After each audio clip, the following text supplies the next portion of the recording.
In my former life, when I was fabricating glazing systems, our company became somewhat of the company in that business that could take on the weirdest jobs that architects could think up. And so about 5 years into me being there, it got to the point where no job that we got, or very rarely did a job that we got, be considered a typical job, okay?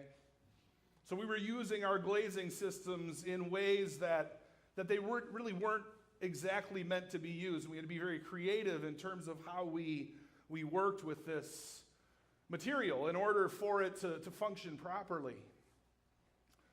And so as part of that, because no job was a typical job, even the tools that were designated to do certain things on these jobs and on this framing didn't work out the way that they were intended to work.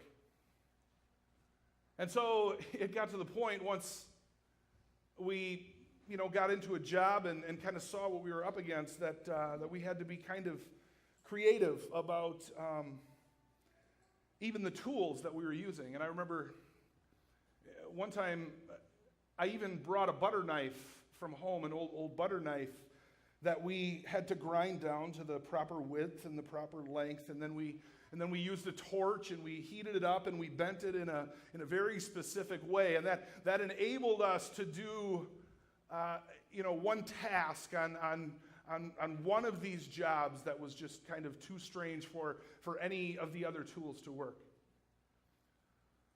And so using this butter knife, something that really had nothing to do with the task that was at hand. As a matter of fact, you would think that just kind of throwing a butter knife into the mix would actually confuse things more than help them. It became, strange as it may seem, a chosen tool for the task that we had to face. And in our passage this morning, familiar as it is, God, in all of his wisdom and all of his creativity and all of his, I guess,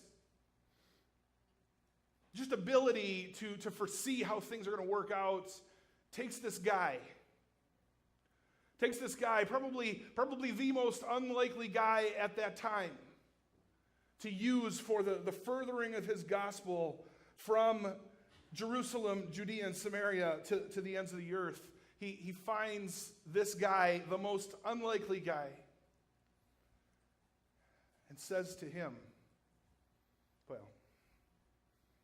says to someone close to him, "This is going to be my chosen instrument. This is going to be my chosen instrument in fulfilling the purposes I have in this world." The most unlikely tool.